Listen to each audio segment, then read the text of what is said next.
Who's got the edge Sunday? The Baltimore Ravens in every aspect other than quarterback. And that's no shot at Lamar. I just think Deshaun right now is a tick or two better than Lamar week in, week out, while Lamar can flash to be the best player in the league at times. On any given week, I expect A- to A level quarterbacking from Deshaun. I expect B+ to A- level quarterbacking from Lamar. But in every other box you want to check, it is the Ravens by far. They have one of the greatest kickers ever.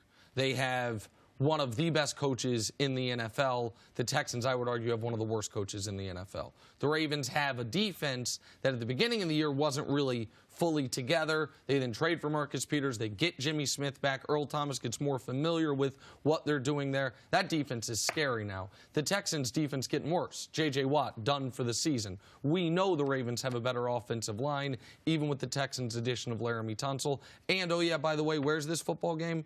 Oh, it's in Baltimore. So for all those reasons, I feel like the Baltimore Ravens are a Super Bowl contender. I feel like the Houston Texans are a playoff contender.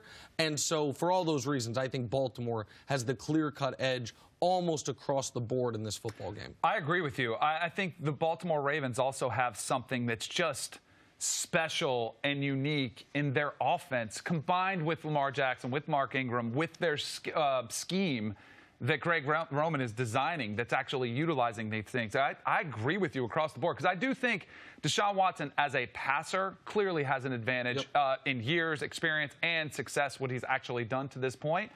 What I think is going to be interesting, I think you and I are both on the same page as far as liking the Ravens in this game, is that both teams are pretty good defensively against the run, and that could put more onus on the pass game with these quarterbacks, and yet when you're talking about the most dominant run game in the NFL, I think that would still be a bigger challenge for the Texans to slow down the Ravens in any aspect there. So I still think the Ravens will run the ball successfully. And listen, the Texans have had a nice season so far. They have a great win over Kansas City. Deshaun, they almost had a great win in Week 1 against New Orleans that ended up being squandered at the very end. However, their next 3 weeks are really, really difficult. They play Baltimore, an Indy team that's already beaten them, and then New England. We are going to, if I'm wrong that they are just a playoff contender, that they are, in fact, a Super Bowl contender, they can go prove that this week. If they win this week, they finish this week looking like the 2 seed in the AFC because they'll be 7-3, the Ravens will be 7-3, and they will have that critical head-to-head tiebreaker. And that's something the Texans franchise has never had, a bye in the first round. This is a team that, since they came back to Houston, has never been past the second round of the postseason. They clearly believe they can this year. You don't trade between August 1st and right now. They have traded away 2 number 1s, a number 2, and 2 number 3s as far as draft picks for players currently on the roster, for guys they want right now to help them win right now. They believe we're in this window. Deshaun's on his rookie deal. They thought they were still going to have J.J. Watt, obviously. The only outgoing talent they had was Clowney, which was a move I didn't understand, but they thought Merciless and Watt would be enough. So the Texans believe they are in that top tier of the AFC with New England, with Baltimore, with Kansas City, if you still include Kansas City in there. I do not.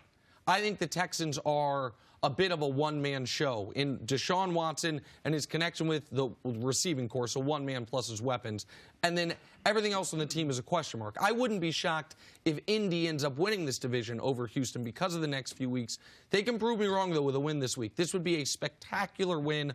Arguably, the single best win of the Bill O'Brien era in Houston would be this week in Baltimore. Well, I was going to get to that because their offseason was a bit of a mess when they fired their GM. It was very odd, and then they make all these deals after that. It did feel like this was a make-or-break season for Bill O'Brien, and yet, once again, Deshaun Watson is the guy carrying a lot of that load, covering up for anything. He cleans up a lot, right? He's gonna make your team that much better. I would ask you, is it similar to sort of what you're saying about the Browns yesterday, even the Cowboys, to some extent? If you miss the playoffs, would it be better in the long run for Deshaun Watson if they did go in a different direction? Because he's had, Freddie Kitchens is a one-year wonder. We're still figuring him out. You already know what you're getting with Bill O'Brien. Listen, for some reason or another, ownership in Houston, whether it's the late Bob McNair or son Cal McNair, are just intoxicated with Bill O'Brien. It's not that he is on the hot seat. It's that he has gotten a premature contract extension before last season, and this season he became arguably the second most powerful head coach in the entire NFL, behind only his mentor, They don't even Bill have Belichick. a GM, right? Right.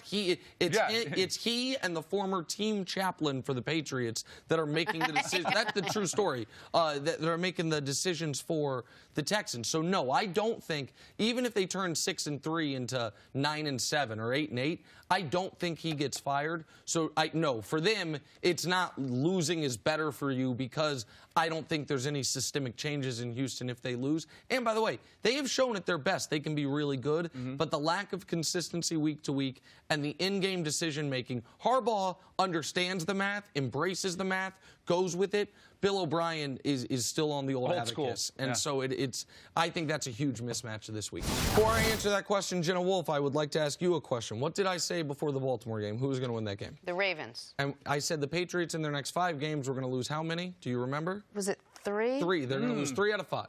They were going to be 13-3, still the 1 seed, but they were going to have 3 losses in their next 5. This is loss number 2. At Philly this weekend. I don't know why one would believe the Patriots should be the favorite in this game, other than the Eagles' level of inconsistency throughout the season. Carson Wentz has not had the year I expected him to have. He is still having a better year than Tom Brady. And Tom Brady, by the way, if you look at what he's done and this passing game has done post the first 3 weeks of the season, which even though New England had a soft opening 8 weeks, those first 3 weeks, you have Pittsburgh, which was a team that was not the defense they are now at all, didn't have Minka, they had Devin Bush was not the player he is, and then most importantly, Miami and the Jets. Since then, Tom Brady's got 7 touchdowns, 5 picks, and 83 passer rating, which would be 26th in football.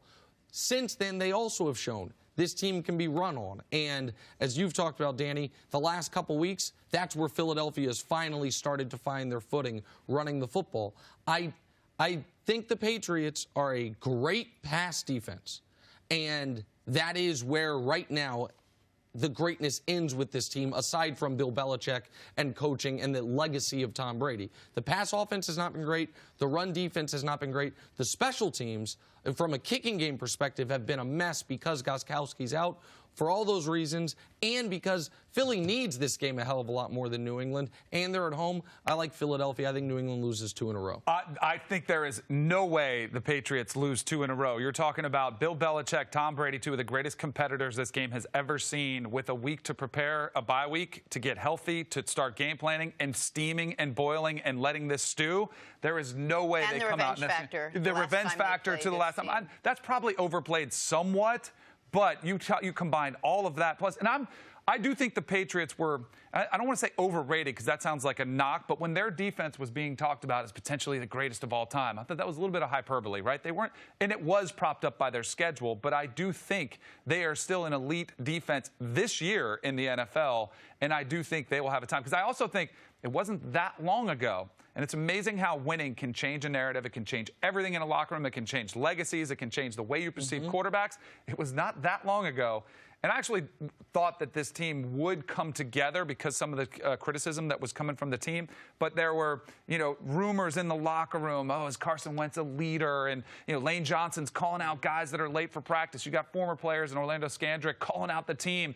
This team was a little bit of a mess. And for that reason, it's just the inconsistency with this Eagles team has been there, and that's why it's really hard for me to trust them in this spot. Even though they're at home, and the Patriots, I do think, are not as good or great as everybody thinks they are, I think it's a game where the Patriots get back on track. Tom Brady went on to say both teams have seen a lot of changes over the last 2 years. How different are these 2 teams? I mean, we know that the Patriots defense is obviously playing as well as, well, it depends. So it depends what you think of their opposition.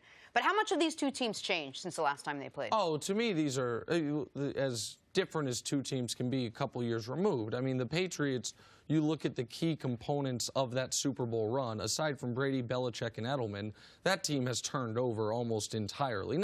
You had Gilmore was there already at that point, so you had some of your key cogs, but Gronk's obviously not there. The offensive line has changed. The kicker has changed. They've had 45 different wide receivers walk through the door in that time. The Eagles, on the other hand, are a drastically different football team from personnel and from mentality. They were much better as the hunter than as the hunted, and they are still trying to find their footing there. But you mentioned Belichick and Brady coming off a bye. it's just how the schedule fell. Philly's also coming off a bye. Philly also is coming off what I would consider its best 2 games of the season aside from the Green Bay game. And I mentioned the Green Bay game on purpose.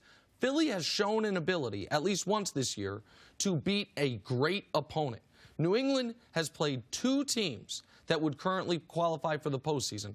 Buffalo, who they beat by the skin of their teeth on a blocked punt, was the difference in that football game, and Baltimore, who whooped them. This, to me, Philly is the second best team they will have faced all year. I think Philly's better than Buffalo, even though Buffalo is the better record, and I think this game being in Philadelphia plays to their strengths greatly. 2 weeks, people have been telling the Patriots, oh, you were propped up by the schedule. I'm telling you, that will not bode well for the Eagles because the Patriots are going to come out very fired up. But one thing we didn't even mention about the last time they played was Carson Wentz the quarterback in that Super Bowl? I mean, that obviously is they haven't really faced important. Carson Wentz. Right, yep. Exactly. So, I mean, that's a massive difference between those. And it's one of the most impressive things about Tom Brady. It's why there really is no debate about who is the GOAT. How many different players that he's lifted up and brought to Super Bowls. It's amazing what he's been able to do. Patriots could get N'Keal Harry in the lineup in the game this Sunday. So we'll see. I'm excited to see him play.